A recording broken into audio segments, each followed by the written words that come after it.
सदके दिल से हल्फ उठाता हूँ कि मैं मुसलमान हूँ कि मैं मुसलमान हूँ कि मैं खुलूस नीयत से पाकिस्तान का हामी और वफादार रहूँगा कि मैं खलूस नीयत से पाकिस्तान का हामी और वफादार रहूँगा। अल्लाह ताला मेरी मदद और रहनुमाई फरमाए। अल्लाह ताला मेरी मदद और रहनुमाई फरमाए। आमीन।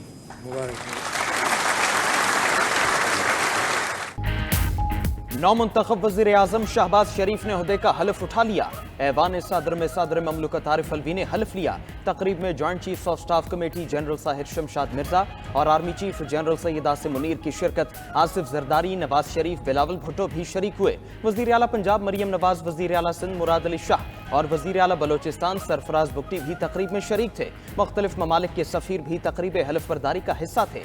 वज़ीर आज़म हाउस आमद पर शहबाज शरीफ के एजाज़ में गार्ड ऑफ ऑनर की तकरीब। मुसल्लह अफवाज के दस्ते ने वज़ीर आज़म को गार्ड ऑफ ऑनर पेश किया।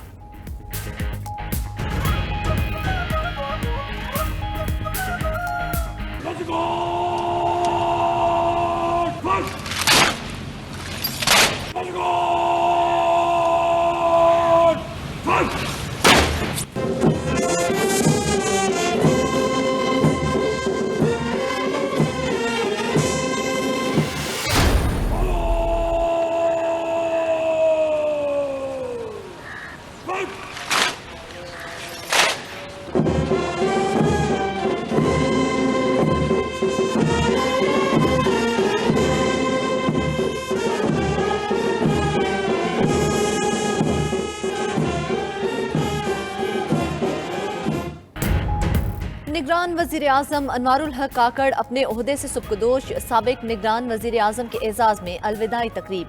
वज़ीर आज़म हाउस में सुबकदोश निगरान वज़ीर आज़म को गार्ड ऑफ ऑनर पेश किया गया। शहबाज शरीफ ने अनवारुल हक काकड़ को अलविदा किया और गाड़ी तक छोड़ने भी आए। निगरान विफाकी काबीना के तमाम वज़रा, मौवनीन और मुशीर भी सुबकदोश। काबीना डिवीजन ने विफाकी काबीना के सुबकदोश होने का नोटिफिकेशन जारी कर दिया।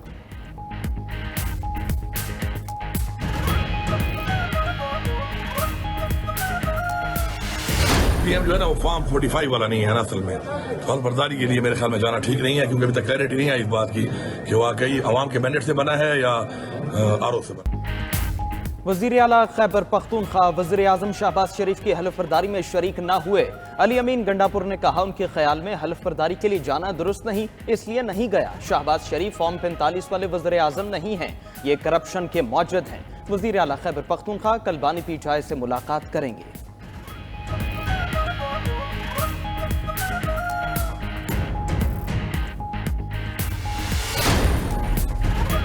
सुन्नी इत्तेहाद कौंसिल असेंबलियों में मखसूस नशिस्तों की हकदार नहीं। इलेक्शन कमीशन ने मखसूस नशिस्तों के मामले पर महफूज फैसला सुना दिया।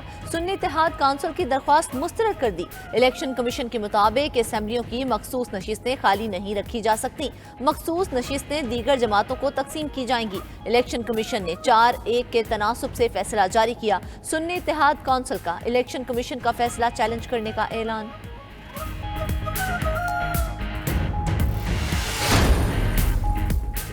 सदारती उम्मीदवार आसिफ अली जरदारी के कागजात नामजदगी मंजूर, किसी ने कोई एतराज आज न किया। फारूक एच नाइक ने बाबर करा दिया कि पीपल्स पार्टी के पास नंबर पूरे हैं। जरदारी दूसरी बार सदर मुंतखब होंगे। महमूद खान अचकजई के कागजात पर एतराज आयद। सदारती उम्मीदवार असगर मुबारक अली ने एतराज उठाया। इलेक्शन कमीशन महमूद खान अचकजई के कागजात नामजदगी पर फैसला कुछ देर बाद सुनाएगा। कल सदारती उम्मीदवारों की हतमी फहरिस्त जारी की जाएगी। आसिफ जरदारी का खालिद मकबूल सिद्दीकी से टेलीफोनिक राबिता। MQM से सदारती इलेक्शन में वोट देने की दरखास्त कर दी।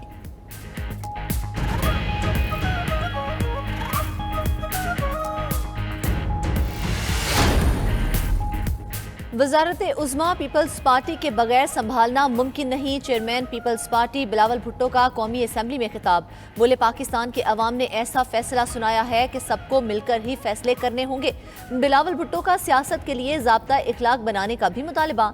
कहा, अवाम तंग आ चुके हैं। वोट इसलिए नहीं दिया कि ऐवान में शोर शराबा करें, बल्कि अवाम अपने मसाइल से निजात चाहते हैं। चेयरमैन पीपल्स पार्टी का अपोजिशन को अवामी मसाइल हल करने के लिए मिल बैठने की दावत। बोले, मौजूदा हुकूमत में पीपल्स पार्टी के वज़रा तो नहीं होंगे, लेकिन हुकूमत का साथ देंगे। मुआशी बहाली के लिए वज़ीर आज़म के निकात की भी तारीफ कर दी। महमूद खान अचकजई के घर पर छापे की मजम्मत। बोले, सदारती इंतखाबात को बिला वजह मुतनाज़िया बनाया गया।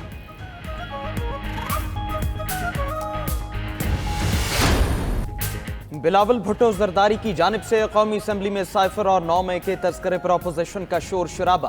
पीपल्स पार्टी के अराकीन असम्बली बिलावल भुट्टो जरदारी के करीब आकर खड़े हो गए। बिलावल भुट्टो ने भी शोर शराबा करने वालों को जज्बाती और कार्टून करार दे दिया। बाद में स्पीकर से अल्फाज हज़फ करने की भी दरखास्त। स्पीकर ने बिलावल का बड़ापन करार दे दिया।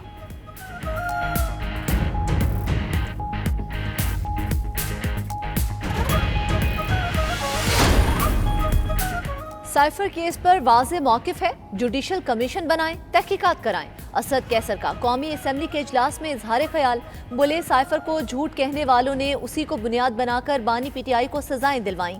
ये चाहते थे कि वर्कर को मायूस किया जाए कि बानी पीटीआई का कोई मुस्तकबिल नहीं। 29 साल में बानी पीटीआई ने कभी असूलों पर सौदेबाजी नहीं की, न मुल्क से भागा न झुका। हमारा वाहिद मकसद कानून पर अमल दरामद है।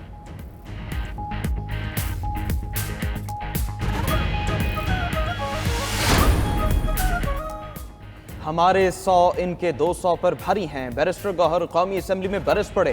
बोले जो हमें दर्स देते हैं वो अपने भी गिरेबानों में झांकें। क्या पीडीएम हुकूमत में लोगों के नैब केस माफ नहीं किए गए? जिन्हें जमहूरियत का घमंड है, क्या उन्होंने औरतों के जेल जाने की मजम्मत की थी? तंज करते हुए बैरिस्टर गौहर ने सवाल किया कि क्या पीपल्स पार्टी में आज सिर्फ जरदारी के अलावा कोई ऐसा नहीं जिसे सदर नामजद किया जा सकता? पीपल्स पार्टी क़यादत को ज़ाती मफादात की तर्जुमानी का ताना भी दे दिया।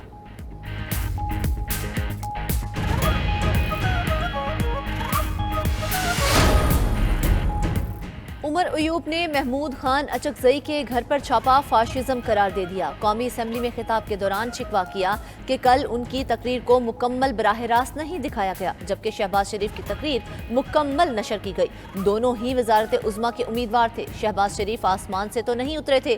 दूसरी जानिब अख्तर मेंगल की वज़ीर आज़म से तमाम सियासी कैदियों की रिहाई की अपील। कौमी असम्बली में खिताब के दौरान महमूद खान अचकजई के घर पर छापे की भी मजम्मत। वज़ीर आज़म से बारिश के पानी में डूबे गवादर की सूरत हाल पर भी तवज्जो देने का मुतालिबा।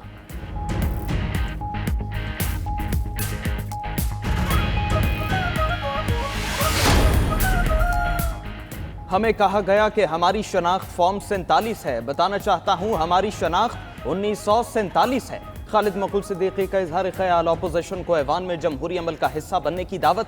कहा पाकिस्तान में मुआशी और माली नहीं, सबसे बड़ा बहरान नीयतों का है। सियासी क़ुव्वतें गुफ्तगू नहीं करेंगी तो जमहूरियत डीरेल होगी। खालिद मकबूल सिद्दीकी की तकरीर के दौरान अपोजिशन अरकान का शोर शराबा। कौमी असम्बली इजलास में सुन्नी इत्तेहाद काउंसिल और MQM अराकीन के दरमियान हाथापाई। दोनों पार्टियों के अराकीन की स्पीकर डाइस के सामने तलखलामी।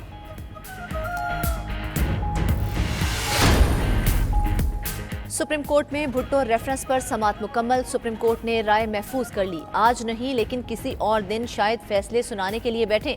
चीफ जस्टिस के रिमार्क्स।